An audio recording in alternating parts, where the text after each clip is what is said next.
My name is Joseph, and I was traumatized at 14 years old.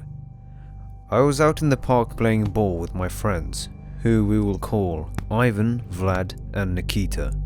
Vlad had to go and study, so he left, and a few hours later, Nikita went home too. Instead, Ivan and I decided to stay for a little while longer, and continued playing ball for a few hours until it was 11 o'clock. In the pitch black, we walked home, worried more of our parents' anger than the dangers of the night. We were leaving the empty park when a boy who was about 16 stopped us. He wore all black clothing, which weirdly contrasted his neon football boots. He introduced himself as Draven and asked if I wanted to play.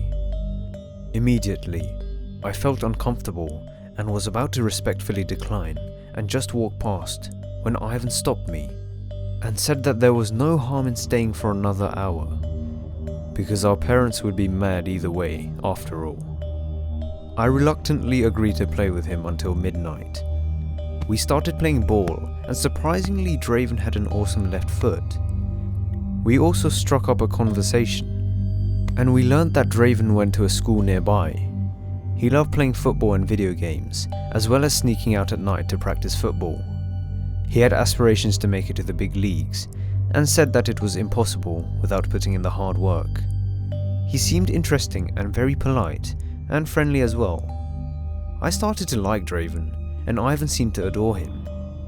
Eventually, when Ivan and I were about to go, as it struck midnight, Draven offered us some chewing gum. Ivan grabbed it out of his hand and gnawed away. I was a bit cautious at first, but gave in. The gum felt weird.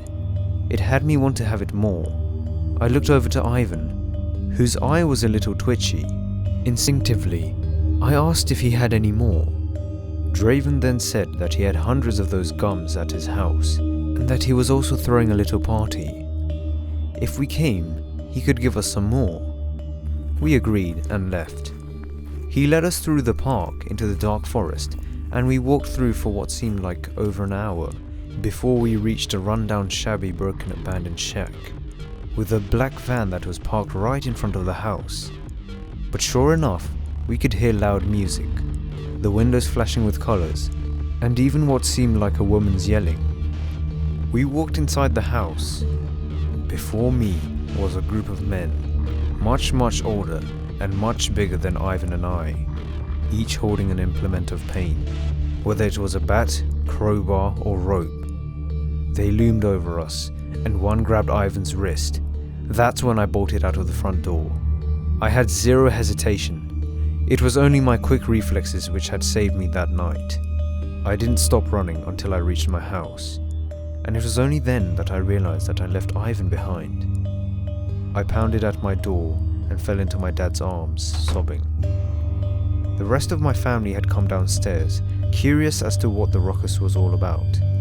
I told them in hushed whispers of what had happened, and immediately phoned Ivan's parents and then the police. They investigated the building and found nothing, claiming that the owner of the house had died some time ago. I recounted what I had seen to them, and with this information, they launched a search across the entire woods.